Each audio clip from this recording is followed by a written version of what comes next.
Early morning on the Okanogan National Forest, the world was swallowed by a thick white mist, snow piled deep along the forest's edge. Ryan, a 37-year-old man, pulled his coat tighter, walking slowly beside his best friend Mason, the only sounds around them, the soft crunch of boots sinking into snow. They had only meant to stretch their legs, take in a bit of the icy air, never imagining that this morning walk would change everything.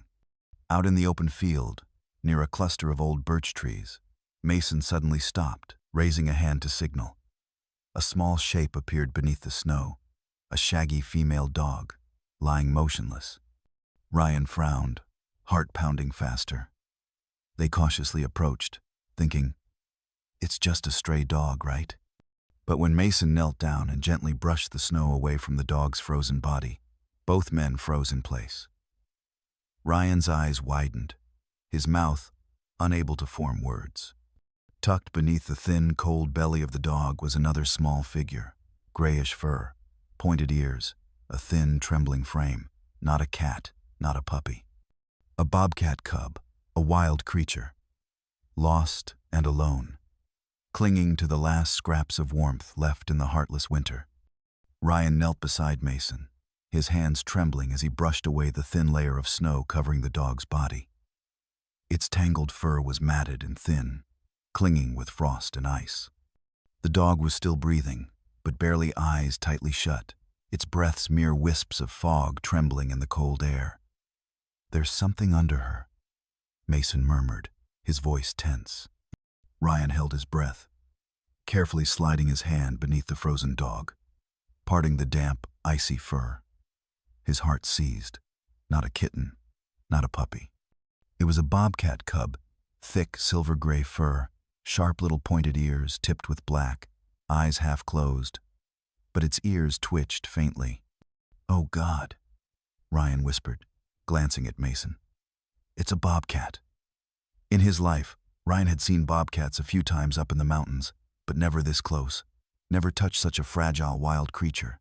Mason, moving carefully, pulled off his scarf and gently wrapped it around the cub, his voice cracking. "Ryan, we can't leave it. And this dog, we can't leave her either." They acted fast, no longer wasting time thinking it over. Ryan peeled off his outer jacket, wrapping it tightly around the dog's skinny frame, lifting her carefully. Mason cradled the bobcat cub to his chest, feeling the faint warmth from its tiny body. Each step away from the field was heavy snow clinging to their boots, wind lashing against their faces. Once back at the car, they worked silently, switching on the heater, checking the fragile breaths of both creatures. Ryan stared at the dog, feeling a strange swell of emotion. A stray dog, exhausted, had curled itself protectively around a bobcat cub, a creature that, by the rules of the wild, should have been a rival or prey just to share the last bit of warmth. Mason reached out and softly touched the bobcat's head. "Why are they here? Where's its mother? How did it end up wandering alone in this frozen field?" Ryan shook his head, gripping the steering wheel tighter, making his decision. "We're taking them both back. I know an animal rescue center near the town. We can't let them freeze out here." The car rolled carefully down the snow-blanketed road, carrying two men, an exhausted dog, and a lost little bobcat cub all huddled together, shivering under the cruel bite of winter. Glancing in the rearview mirror, Ryan caught a glimpse of the cub's eyes fluttering open. There was a flicker in its gaze, not quite fear, not quite trust, just the raw, desperate grasp of a tiny life clinging to its last thread of hope. And in that instant, Ryan knew. This encounter was going to change all of them forever. The wind howled in sharp gusts, whipping Ryan's face like icy lashes. He hunched over, clutching the tiny bobcat cub tightly to his chest, his steps staggering through the deep snow. Mason trudged close beside him, his breath ragged, arms wrapped around the skinny dog bundled in his jacket, eyes narrowed against the biting flurries slapping at their faces. "Come on, Ryan," Mason shouted over the roar of the wind. "Your cabin's just over a mile away." Ryan only nodded, unable to spare the breath for words. His heart pounded wildly, not just from exhaustion, but from a raw, gut-wrenching fear. The bobcat cub trembled violently in his arms, its little ears twitching, its fragile breath shallow and uneven. It was too small, too delicate to stand a chance against the brutal mountain cold. Reaching the cabin, Ryan slammed the wooden door open, Mason stumbling in right after. The tiny room lit up with the warm glow of yellow lamps, the fireplace crackling softly, but they didn't stop. Ryan rushed to lay the cub on a pile of dry towels, quickly wrapping it in extra blankets. Mason lowered the dog gently near the fire, checking its weak, rattling breath. "Ryan," Mason called urgently. "Her breathing's shallow. We need help now." Ryan grabbed his phone, fingers fumbling as he dialed the number for the small animal rescue group he knew, one of the few still operating even during the holiday season. The signal was weak. The line rang endlessly before someone picked up. "This is Ryan Grant. I'm near the North Ridge. I found a stray dog. She's nearly frozen and a bobcat cub. I think it's orphaned. We need a vet right away." On the other end, a woman's voice, urgent but calm. "Keep them as warm as you can. We'll try to reach the nearest vet. Don't leave. We're coming." Ryan set the phone down, his chest tightening with anxiety. He leaned over the tiny bobcat, resting a hand gently on its thick, damp fur, feeling the faintest heartbeat beneath his palm. Mason wrapped another blanket around the dog, whispering softly, "Hang in there, girl. You kept that little one alive through the storm. Don't give up now." The whole cabin fell into an eerie stillness, broken only by the tick of the clock and the mournful wail of the wind outside. Ryan and Mason sat side by side, eyes locked on the two fragile lives before them, hardly daring to blink. In that moment, they were no longer just two friends who had stumbled into an unusual tale. They had become guardians keepers of a fragile, flickering hope in the heart of a merciless winter. And when the faint sound of an engine reached them, headlights blinking through the white haze outside, Ryan let out a shaky breath, his eyes glistening.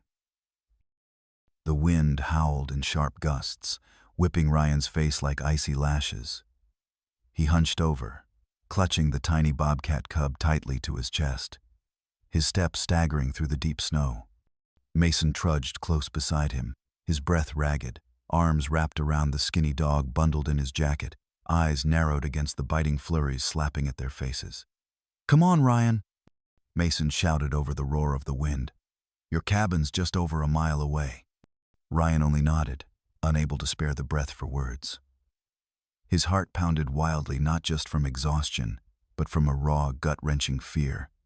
The bobcat cub trembled violently in his arms, its little ears twitching, its fragile breath shallow and uneven.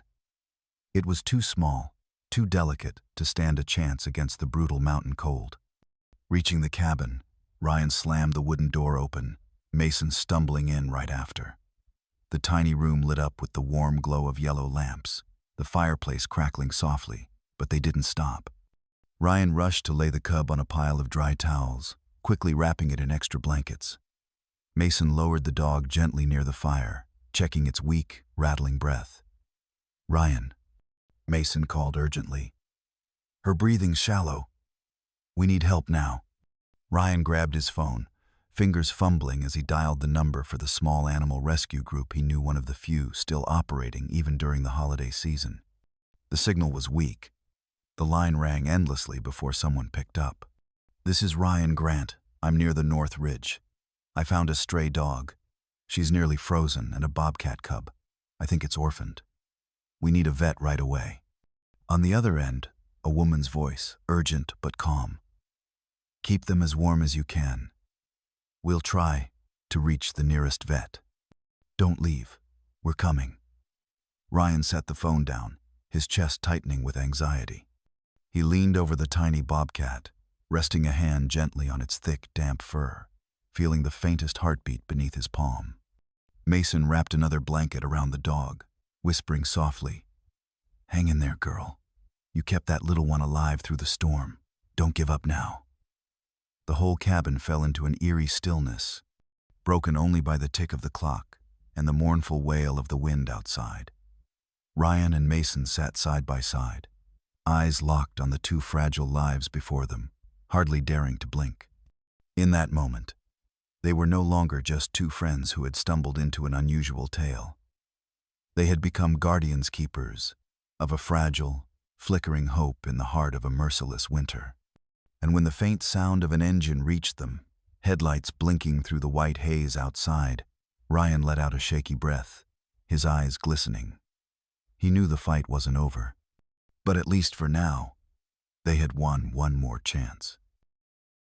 For the next 3 days, Ryan and Mason barely left the cabin.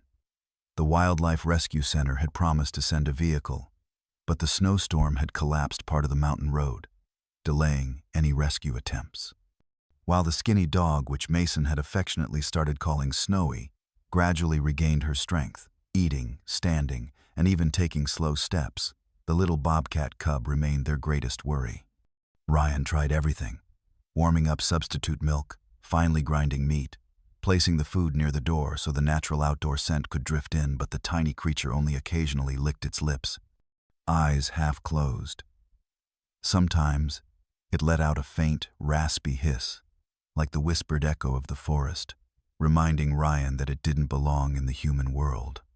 On the third night, Ryan sat by the fireplace, absently scratching Snowy's head, eyes drifting toward the sleeping bobcat nestled in its blanket box.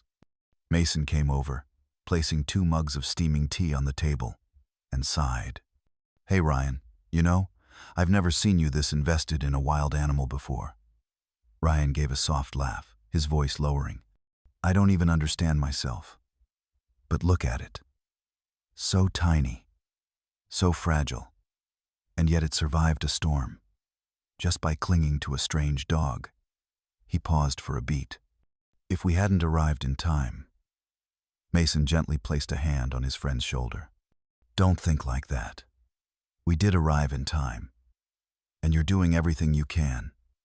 Outside the window, snow kept falling quietly, painting pale streaks across the glass. Ryan stood, slowly approaching the blanket box. He crouched carefully, watching as the small bobcat stirred, letting out a faint hiss. But this time, its pale golden eyes blinked open, gazing directly at him. In that moment, Ryan felt the room fall silent.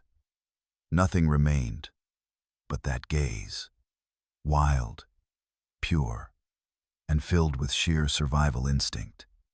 He slowly extended a hand, not to touch, just holding it nearby. 1 beat, 2 beats, and then, ever so slowly, the tiny bobcat tilted its head and gave a soft sniff. "Little one," Ryan whispered, "you're a fighter, aren't you?" That night, for the first time since they had rescued it, the Bobcat Cub licked a few drops of milk from Ryan's palm. Not much, just a few precious drops, but enough to ignite a flicker of hope in Ryan's chest. Mason smiled quietly, patting his friend's back. "It wants to live, Ryan, and so do you. 2 stubborn souls, just alike." Inside the cabin, tucked deep in the frozen mountains, a man, a dog, and a wild bobcat cub began learning to trust one another, not through words, not through chains, but through small, quiet gestures that would leave an indelible mark on them all. On the 5th morning, the phone in the cabin rang sharply, breaking the heavy silence. Ryan rushed to pick it up. On the other end, Angela's voice, the Wildlife Rescue Center worker, came through. "Ryan, our team has cleared the blocked road. We can come pick up the lynx cub today." Ryan gripped the receiver tightly, glancing toward the corner of the room. The little lynx was curled up in its blanket box, golden eyes reflecting the flicker of the fireplace. Snowy lay right beside it, her long tail flicking softly, occasionally leaning over to lick the cub's scruffy fur, as if she had fully accepted it into her pack. "Ryan, did you hear me?" Angela repeated. "This little lynx needs to be transferred to a professional facility. We have experts, semi-wild enclosures. He'll learn to hunt, to survive on his own. With you, he'd only live half a life." Ryan exhaled slowly. "I understand. How long before you get here?" "About 3 hours." He hung up, his chest heavy. Mason walked in, carrying 2 mugs of coffee. News? The center's coming today, Ryan murmured. 3 hours. They sat in silence. Ryan gently stroked Snowy's head, then lightly touched the little lynx's back. It raised its small head, eyes meeting his with a look that almost seemed to ask, "Are we going somewhere?" Ryan bit his lip and turned away. All morning, he quietly prepared, gathering old towels, pouring warm milk into a thermos, carefully jotting down feeding notes. Mason helped organize things, occasionally pausing to glance at Ryan, starting to speak but then stopping, unsure. By noon, the distant sound of an engine rolled in through the stillness. Ryan stepped onto the porch, cradling the lynx cub in his arms. Angela and 2 other staff members stood waiting, their pickup truck parked nearby. Angela smiled gently, reaching out her hands. "He's going to be okay, Ryan. We promise." Ryan looked down at the tiny creature in his arms.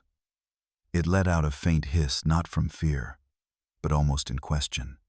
He lowered his head, whispering softly into the delicate, tufted ears, "Go, little one. Learn to live strong. Don't forget this place, but don't come back, okay?"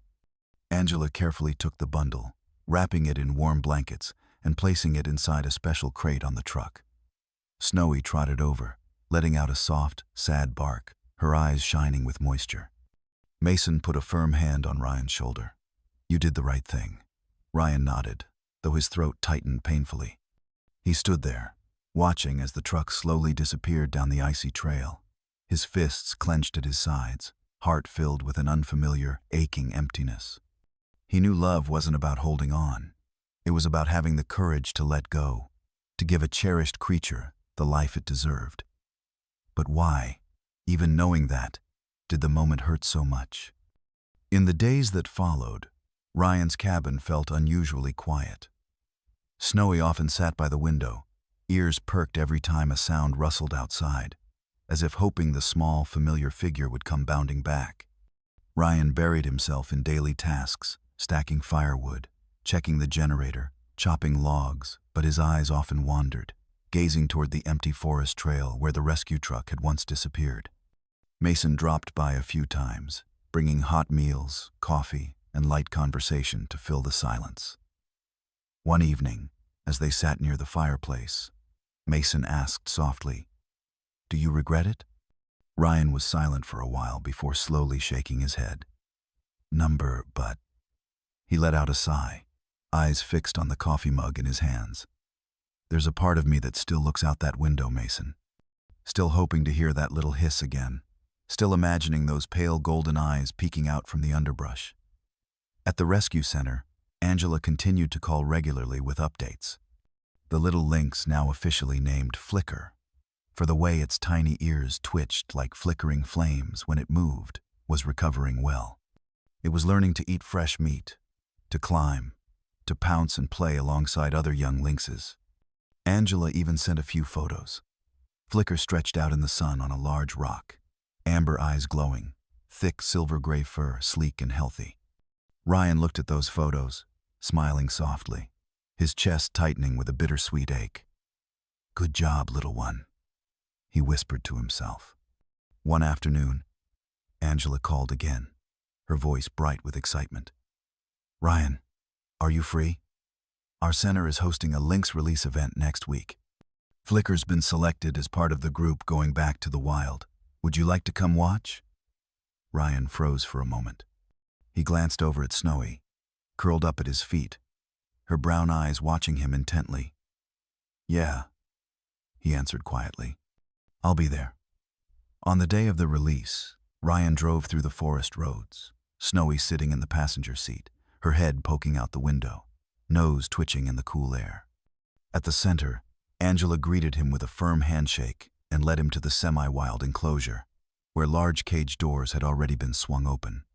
Flicker stood at the edge of the enclosure, sniffing the wind, tail flicking, small ears perked high. Ryan stayed at a distance, not moving closer. He knew Flicker no longer remembered his scent, no longer resembled the tiny, trembling creature wrapped in blankets back at the cabin. But when Flicker suddenly sprinted forward, Diving into the thick brush and vanishing into the deep woods, Ryan felt something in his chest lift, just a little. Beside him, Snowy let out a soft, almost wistful whine, as if saying goodbye. Ryan lowered his head slightly, a gentle smile touching his lips. "Go on, little one," he murmured. "Your real life starts here." And so, Flicker, the small lynx, once found buried in the snow, had returned to its own world, a different world, where freedom, instinct, and the mysteries of the wild waited just beyond the trees. One spring morning, when the last patches of snow had finally melted, Ryan took Snowy for a walk along the forest's edge. Sunlight filtered through the budding branches, scattering warm golden spots across the damp, leafy ground. Ryan took a deep breath, inhaling the smell of earth, fresh saplings, and freedom. Snowy suddenly stopped, ears pricked, nose twitching at the air. Ryan froze, gently stroking the old dog's back. "What is it, Snowy?" he murmured. Ahead of them, just past the thicket, a shape flickered. Light, swift, almost no more than a shadow. Ryan narrowed his eyes, heart pounding. And then 2 amber eyes appeared from the underbrush, staring directly at him. Flicker. The lynx had grown. Its silver-gray coat was thick and gleaming, its body lean and graceful, moving with the liquid ease of a born hunter. It didn't approach, nor did it flee. It simply stood there, watching. 1 beat, 2 beats. Then its small ears twitched, and it let out a soft, familiar hiss. Ryan said nothing. He only lowered his head slightly, a silent gesture heavy with meaning. Snowy stood beside him, tail gently wagging, brown eyes glimmering with recognition. In that moment, Ryan felt time freeze. All the weeks of worry, hope, uncertainty, all the nameless feelings he had poured into that wild creature, they condensed into that single, fleeting gaze. Flicker shifted its paws, turned gracefully, and vanished back into the forest, as quickly as it had appeared. Ryan stood still for a long while, eyes fixed on the empty thicket, heart filled with a quiet, unnameable emotion. "Come on, Snowy," he whispered softly. "Let's go home." As they made their way back to the cabin, Ryan felt something inside him lift, as if an invisible string in his chest had been gently untied. He knew Flicker had found its own path now, had become the true predator it was meant to be. And whether they ever crossed paths again no longer mattered. What mattered was that, in that brief moment, they had recognized each other not with words, not with leashes or touch, but with a fragile, wordless thread woven from trust, love, and memory. Ryan lifted his face to the clear blue sky, sunlight warming his skin, his heart brimming with quiet gratitude. "Thank you, Flicker," he whispered, "for becoming part of this story." Summer passed, and autumn arrived. The trees around Ryan's cabin began to change color, golden leaves drifting softly onto the forest trails. Ryan settled back into his familiar rhythm, splitting wood, patching the roof, repairing the fence, and walking Snowy along the forest edge each morning. But something quiet had shifted inside him. Each time he passed the familiar thickets, hearing the wind whisper through the branches, Ryan would glance up, eyes scanning the distant shadows, wondering, "I wonder if Flicker is out there, watching me from somewhere." Angela occasionally sent him updates. "Flicker's doing great, often seen hunting forest mice, sometimes even teasing the other lynxes." Ryan would smile reading the messages, warmth blooming in his chest, knowing the tiny creature that once trembled in his hands had now fully become part of the wild. Some nights, Ryan sat on the cabin steps, Snowy resting his head on his lap, the star-filled sky stretched wide above. From far away sometimes, a faint hiss would drift through the night. Ryan could never be sure, but his heart always gave a little jump. Softly, he would whisper, "Hey there, little one. Still doing okay out there?" He understood. Flicker had never truly disappeared. Not because the lynx would return to the cabin, not because it would curl up at his feet like Snowy, but because it had left a mark, an unerasable trace in his heart. A reminder that between humans and nature, there are always those miraculous crossing points, those wordless connections. Ryan didn't tell that story to many people. Occasionally, when Mason visited, they would reminisce, smiling softly over hot coffee by the fireplace. Mason often said, "You know, Ryan, you didn't just save a lynx. You let yourself learn how to trust, how to let go, and how to love without holding on." Ryan would smile, nodding. He knew Mason was right. As winter returned, snow blanketed the yard once more. Ryan stood by the window, watching the swirling flakes outside, his heart no longer heavy like the year before. He had learned that sometimes you don't need to possess something to keep it with you forever. Sometimes just knowing it existed, that it passed through your life, leaving behind a glimmering trail, that was enough. In Ryan's heart, Flicker's story never truly ended. It didn't need an ending. It simply continued, quietly, somewhere among the distant treetops, beneath the moonlight, in the rustling wind, and in the quiet heartbeat of a man who once reached out to save a wild life and then let it fly free.